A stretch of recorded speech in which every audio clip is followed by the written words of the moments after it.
ഹൃദയം ഇങ്ങനെ നുറുങ്ങുകയായിരുന്നു. നമ്മൾ കാണേണ്ടതെന്താ?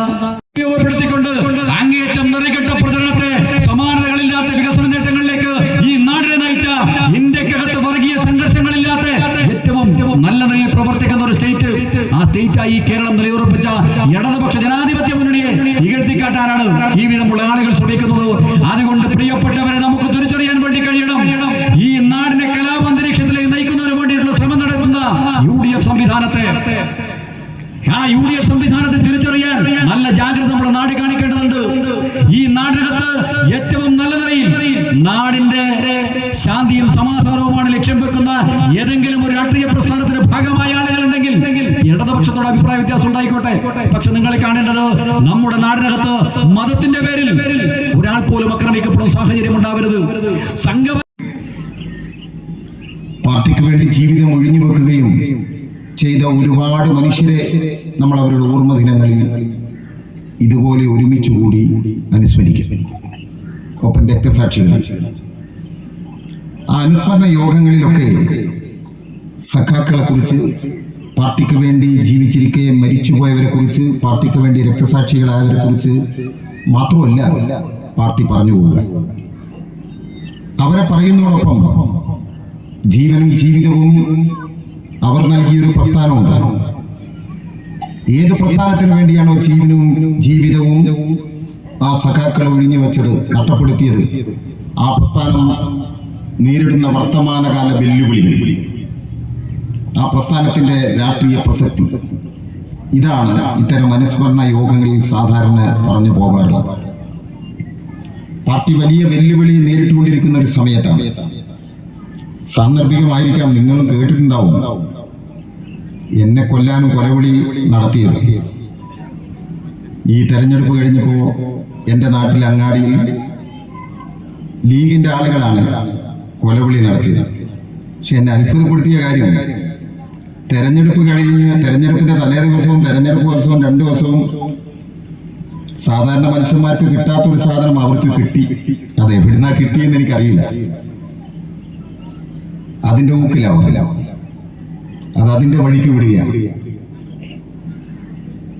ഇവിടെ എന്തുകൊണ്ടായിരിക്കും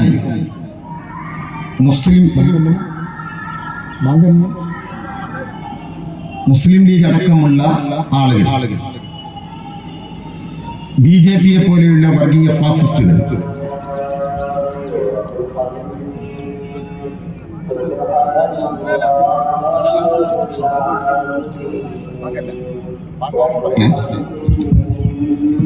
എന്തുകൊണ്ടായിരിക്കും ഇങ്ങനെ CPIM-നെ കടന്നാക്രമിക്കാനുള്ള കാരണം? അത് BJP ആവട്ടെ,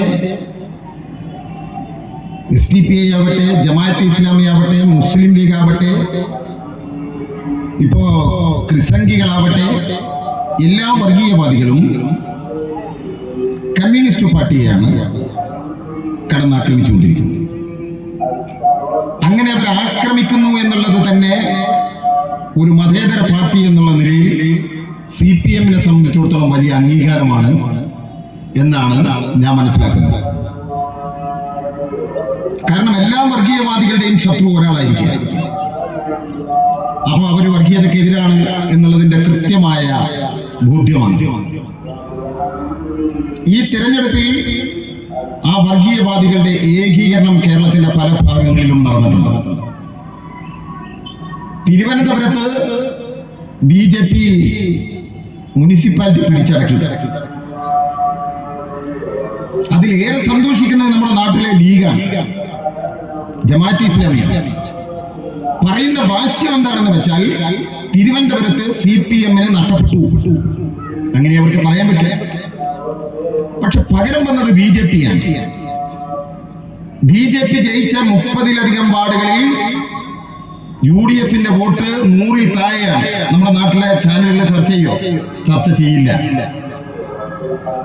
എന്നാൽ BJP-യുടെ ശക്തി കേന്ദ്രങ്ങളുടെ മറ്റു സ്ഥലങ്ങളിൽ അതിലൊന്നാണ് അയ്യപ്പൻ ജനിച്ച പന്തളം.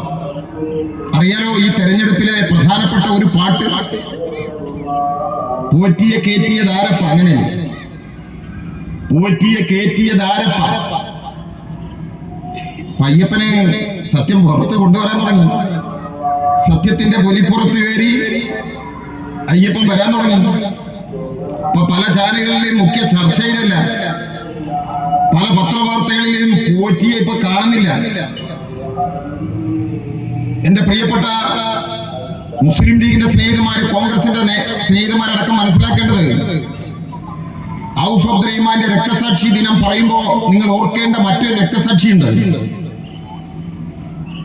ആ രക്തസാക്ഷി ഗുജറാത്ത് കലാപത്തിന്റെ രക്തസാക്ഷിയാണ്. അയാളുടെ പേര് ഈസാൻ ജഫ്രി എന്നാണ്. ഗുജറാത്ത് കലാപത്തിന്റെ പ്രതീകമായ ഒരു ചിത്രമുണ്ട്, നിങ്ങൾ മറന്നുപോയെന്ന് എനിക്ക് അറിഞ്ഞൂടാ. കുത്തുബുദ്ദീൻ അൻസാരി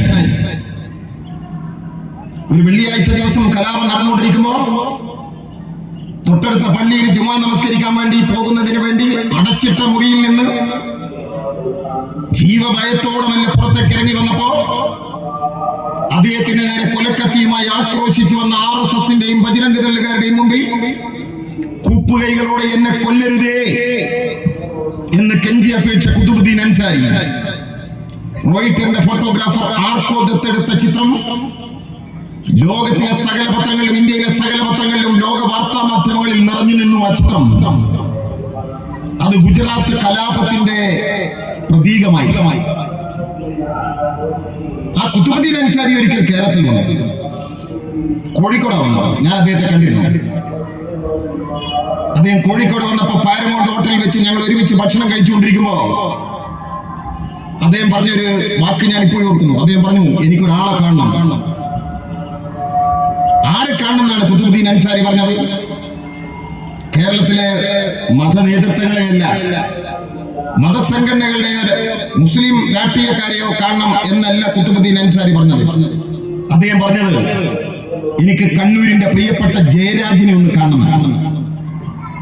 കൊണ്ടുപോയി സഖാക്കളെ ഞങ്ങള് സന്ധ്യ മയങ്ങുന്ന നേരത്ത് കണ്ണൂരിലെ പാർട്ടി ഓഫീസിന്റെ മുറ്റത്ത് സഖാവ് ജയരാജിനെ കണ്ടപ്പോ അദ്ദേഹത്തിന്റെ വലത്തെ കൈ പിടിച്ചുകൊണ്ട് വിതുമ്പി കരഞ്ഞ കുതുബുദ്ദീൻ അൻസാരിയെ ഞാൻ ഇപ്പോഴും ഓർക്കുന്നു. ആരാ കുതുബുദ്ദീൻ അൻസാരി? ഗുജറാത്ത് കലാപത്തിന്റെ പ്രതീകം. ആരാ ജയരാജൻ?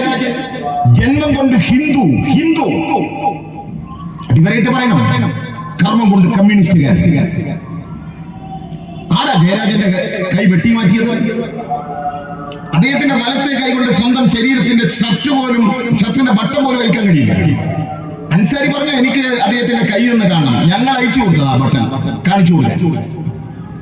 ഇടത്തെ കൈയുടെ തള്ളവിരലില്ല, ദ്രോണാചാര്യർക്ക് ഗുരുദക്ഷിണ കൊടുത്തല്ല, RSSകാർ വെട്ടി മാറ്റിയത്.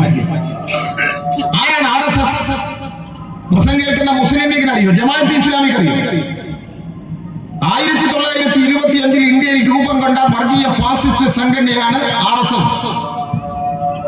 1925 രമേശൻ സഖാവെ, കേരളത്തിൽ ഇന്ത്യയിൽ എത്ര കമ്മ്യൂണിസ്റ്റുണ്ടോ? 1921 റഷ്യയിലെ സാസ്കണ്ടിൽ രൂപം കൊണ്ട പാർട്ടിയാണ് ഇന്ത്യൻ കമ്മ്യൂണിസ്റ്റ് പാർട്ടി. അത് കഴിഞ്ഞ് 4 കൊല്ലം കഴിയുമ്പോഴാണ് RSS രൂപീകരിക്കുന്നത്. ഈ ഇന്ത്യ രാജ്യത്ത് പരമാവധി 10,000 കമ്മ്യൂണിസ്റ്റുകാരുണ്ടാവില്ല എന്നാണ് എന്റെ ധാരണ. പക്ഷെ നിങ്ങൾ നോക്ക്, RSS അവരുടെ മുഖ്യ ശത്രുക്കളെ പ്രഖ്യാപിച്ചത്, ഒന്നാമത്തെ ശത്രു മുസ്ലിം ലീഗ്. കേട്ടോ, ഇവിടെ ഞങ്ങളുടെ തലയിലും ഔഫ് അബ്ദുറഹ്മാനെ കൊല്ലാനും നടന്നാ പോരാ. RSS ആദ്യത്തെ ശത്രുവിനെ പ്രഖ്യാപിച്ചത് മുസ്ലിം, രണ്ടാമത്തെ ശത്രുവിനെ പ്രഖ്യാപിച്ചത് ക്രിസ്ത്യാനി, മൂന്നാമത്തെ ശത്രുവിനെ പ്രഖ്യാപിച്ചത് കമ്മ്യൂണിസ്റ്റുകാർ. മതത്തിന്റെ പേരിൽ രാജ്യമുണ്ടാക്കണമെന്ന് പറയുന്ന വർഗീയവാദികളാണ് RSS. സ്വാഭാവികമായി ഇതര മതസ്ഥർ അവരുടെ ശത്രുക്കളായിരിക്കും. അതുകൊണ്ട് മുസ്ലിം ഒന്നാം ശത്രു, ക്രിസ്ത്യാനി രണ്ടാം ശത്രു, എന്ത് കമ്മ്യൂണിസ്റ്റുകാരൻ മൂന്നാമത്തെ ശത്രുവായി. ഇന്ത്യയിൽ ആയിരങ്ങളിൽ എണ്ണിത്തീർക്കാവുന്ന കമ്മ്യൂണിസ്റ്റുകാരാണെന്നുള്ളത് എന്തേ കമ്മ്യൂണിസ്റ്റുകാരി ശത്രുവായി? അവർക്കറിയാം, ഫാസിസത്തിന്റെ വർഗീയതയുടെ ലോകത്തിലെ ഏറ്റവും വലിയ ശത്രു കമ്മ്യൂണിസ്റ്റുകാരാണ്.